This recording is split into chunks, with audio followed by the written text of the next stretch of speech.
അത് അമേരിക്കൻ സർക്കാരിലേക്ക് ആ പണം പോകുന്നുണ്ട്. പക്ഷേ ആരാണത് ഒടുക്കുന്നത്? കഴിഞ്ഞ ഏതാണ്ട് ഒരു കൊല്ലമായിട്ട് ലോകത്തിൻ്റെ വിവിധ രാജ്യങ്ങളുടെ മേൽ ഒരു അക്രമ ചുങ്കമാണ് അമേരിക്ക ചുമത്തിക്കൊണ്ടിരുന്നത്. അമേരിക്ക ഏതെങ്കിലും ഒരു പ്രതിസന്ധിയിൽപ്പെട്ടുന്ന ഒരു അടിയന്തരാവസ്ഥ നേരിടുന്ന സന്ദർഭത്തിൽ മാത്രം ഉപയോഗിക്കാനുള്ള അധികാരങ്ങളാണ്. ഡൊണാൾഡ് ട്രംപിൻ്റെ ആഭ്യന്തര നയത്തിൻ്റെയും വിദേശ നയത്തിൻ്റെയും അടിത്തറയായിട്ട് ഇപ്പം അദ്ദേഹം കെട്ടിപ്പടുത്തിരിക്കുന്നത് ഈ പകരച്ചുങ്കം പരിപാടിയാണ്.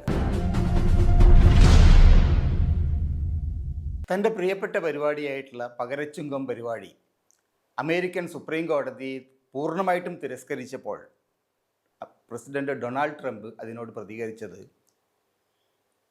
ഈ വിധി പുറപ്പെടുവിച്ച അമേരിക്കൻ ജഡ്ജിമാർ പമ്പര വിഡ്ഢികളാണ് എന്ന് പരസ്യമായി പറഞ്ഞുകൊണ്ടാണ്. മാത്രമല്ല, അൺ അമേരിക്കൻ ആക്ട് എന്നാണ് അദ്ദേഹം, അതായത് അമേരിക്ക വിരുദ്ധമായിട്ടുള്ള ഒരു നടപടിയാണ് സുപ്രീം കോടതി ഭൂരിപക്ഷ വിധി പ്രകാരം എടുത്തത്. 9 സുപ്രീം കോടതി ജഡ്ജിമാരിൽ 6 പേർ അദ്ദേഹത്തിൻ്റെ ചുങ്കത്തിനെതിരായും 3 പേർ അനുകൂലമായിട്ടും ഉള്ള വിധിയാണ് പുറപ്പെടുവിച്ചത്. ഭൂരിപക്ഷ വിധി പ്രകാരം ഈ ചുങ്കം അതോടുകൂടി ഇല്ലാതായി.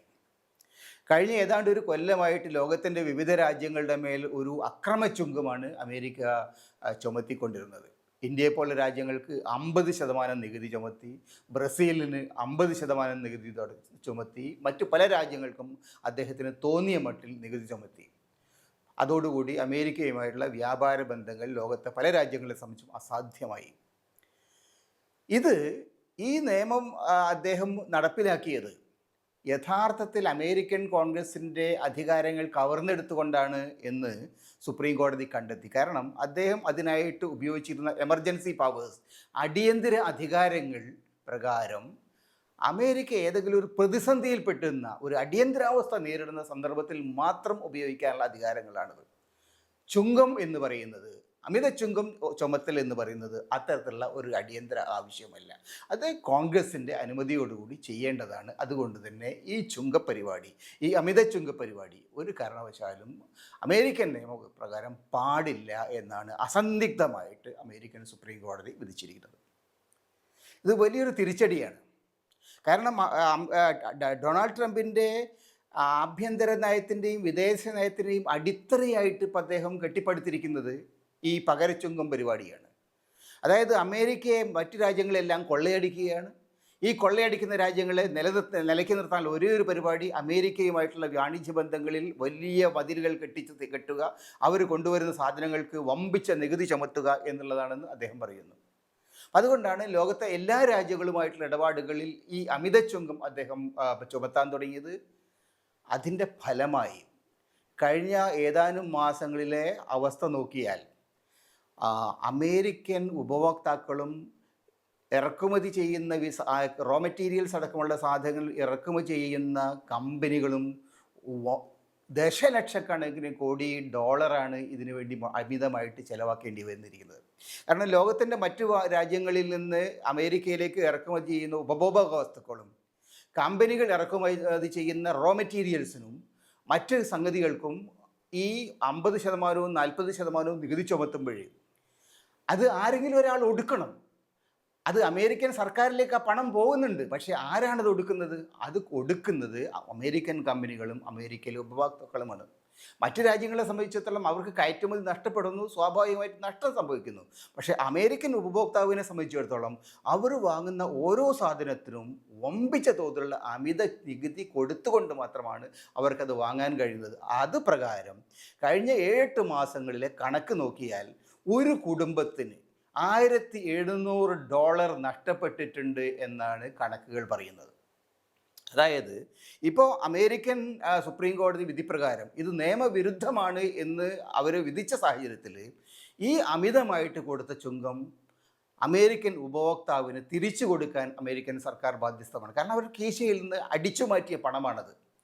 ആ പണം ഓരോ കുടുംബത്തിനും $1700 വെച്ച് തിരിച്ചു കൊടുക്കണം, ദശലക്ഷക്കണക്കിന് ഡോളർ തിരിച്ചു കൊടുക്കണം എന്നുള്ള ഒരു പുതിയ നിയമം അടുത്ത കോൺഗ്രസ് സമ്മേളനത്തിൽ, അടുത്ത പാർലമെൻറ്റ് സമ്മേളനത്തിൽ തങ്ങൾ അവതരിപ്പിക്കും എന്ന് ഡെമോക്രാറ്റിക് പാർട്ടിയുടെ പ്രധാനപ്പെട്ട നേതാക്കളിൽ ചിലർ പറഞ്ഞു കഴിഞ്ഞിട്ടുണ്ട്. അതായത് അമേരിക്ക വമ്പിച്ച പണം സമ്പാദിച്ചെടുക്കാം, പണം തട്ടിയെടുക്കാം എന്ന് ഉദ്ദേശിച്ച പരിപാടി ഈ തട്ടിയെടുത്ത പണം തിരിച്ചു കൊടുക്കേണ്ടതായിട്ട് വരും എന്ന ഒരു അവസ്ഥയിലേക്ക് അമേരിക്കൻ എസ്റ്റാബ്ലിഷ്മെൻറ്റ്, അമേരിക്കൻ ഭരണകൂടം എത്തിക്കൂടായികയില്ല. കാരണം വളരെ കൃത്യമായിട്ടുള്ള നിയമവിരുദ്ധമാണ് എന്ന നിലപാടാണ് അമേരിക്കൻ കോടതി എടുത്തിരിക്കുന്നത്. കോടതിയുടെ നേരെ പാഞ്ഞു കയറാം, കോടതിയെ ദുഷ്ടന്മാരെന്നും വിഡ്ഢികളെന്നും വിളിക്കാം, പക്ഷേ നിയമം നിയമമാണ്. അമേരിക്കൻ കോടതി പറഞ്ഞതിന് അതിന് മുകളിൽ ചോദ്യം ചെയ്യാൻ വേറെ വകുപ്പില്ല. അതുകൊണ്ട് അദ്ദേഹം തൽക്കാലം ചെയ്തിരിക്കുന്നത് മറ്റ് ചില അധികാരങ്ങൾ 1974 ഒരു നിയമപ്രകാരം അദ്ദേഹം ചെയ്തിരിക്കുന്നത് 10% നികുതി ചുമത്തി. നേരത്തെയുള്ള 50%, 40% നികുതി റദ്ദാക്കിയതോടുകൂടി 10% നികുതി എല്ലാവർക്കും ബാധകമാക്കി. ലോകത്തുള്ള എല്ലാ രാജ്യങ്ങൾക്കും 10% നികുതിയായിട്ട് ആദ്യം പ്രഖ്യാപിച്ചു. കുറച്ച് കഴിഞ്ഞിട്ട് പിന്നെ വീണ്ടും അദ്ദേഹം മാറ്റി. ഇനി 15% എന്ന് പറഞ്ഞു. 15%-അപ്പുറത്തേക്ക് ചുമത്താനുള്ള അവകാശം അമേരിക്കൻ പ്രസിഡന്റിന് ഇല്ല ഒരു നിയമപ്രകാരവും. മാത്രമല്ല, ഈ 74 നിയമപ്രകാരം പോലും അടിയന്തരമായിട്ട് ഇങ്ങനെ ഒരു നികുതി ചുമത്തുകയാണെങ്കിൽ അത് 150 ദിവസത്തിനുള്ളിൽ, അതായത് 5 മാസത്തിനുള്ളിൽ കോൺഗ്രസിൽ പാസ്സാക്കിയെടുക്കണം എന്നുള്ള വളരെ കർശനമായ നിർദ്ദേശമുണ്ട്. അപ്പോൾ March, April, May, June, July മാസമാവുമ്പോഴേക്കും ഈ 15% അമിത നികുതി അദ്ദേഹം നടപ്പിലാക്കിയിരിക്കുന്നത് പാർലമെൻറ്റിൽ, അതായത് കോൺഗ്രസിൽ പാസ്സാക്കിയെടുക്കണം. ഈ കോൺഗ്രസിൽ ഇത് പാസ്സാക്കിയെടുത്തുള്ള പ്രശ്നം എന്താണെന്ന് വെച്ച് കഴിഞ്ഞാൽ, ആ സമയത്താണ് അമേരിക്കയിൽ ഉപതെരഞ്ഞെടുപ്പുകൾ വരുന്നത്. ഇപ്പോൾ തന്നെ ഈ നികുതിയുമായിട്ട് ബന്ധപ്പെട്ട പ്രശ്നങ്ങളിൽ സാധാരണക്കാരുടെ കീശ കീറുന്ന ഒരവസ്ഥയാണെന്ന് എല്ലാവർക്കും ബോധ്യമായിട്ടുണ്ട്.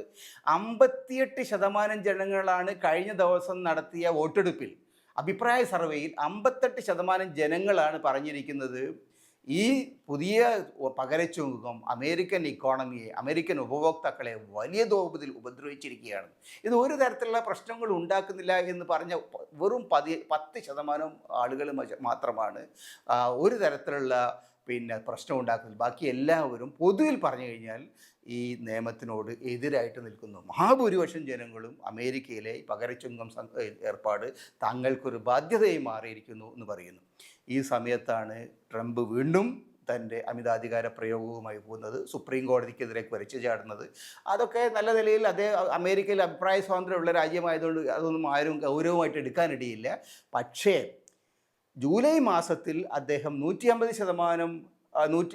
ദിവസത്തിന് ശേഷം ജൂലൈ മാസത്തിൽ അദ്ദേഹം ഈ അമിതമായിട്ട് വീണ്ടും ചുമത്തിയിരിക്കുന്ന 15% അതിന് നിയമപ്രാബല്യം നേടിയെടുക്കണമെങ്കിൽ കോൺഗ്രസിൽ ഡെമോക്രാറ്റുകളുടെയും റിപ്പബ്ലിക്കൻ പാർട്ടിക്കാരുടെയും പൂർണ്ണ പിന്തുണ വേണം. റിപ്പബ്ലിക്കൻ പാർട്ടിയിലെ പലരും ഇപ്പോൾ തന്നെ ഇദ്ദേഹത്തിന് വട്ടാണ്.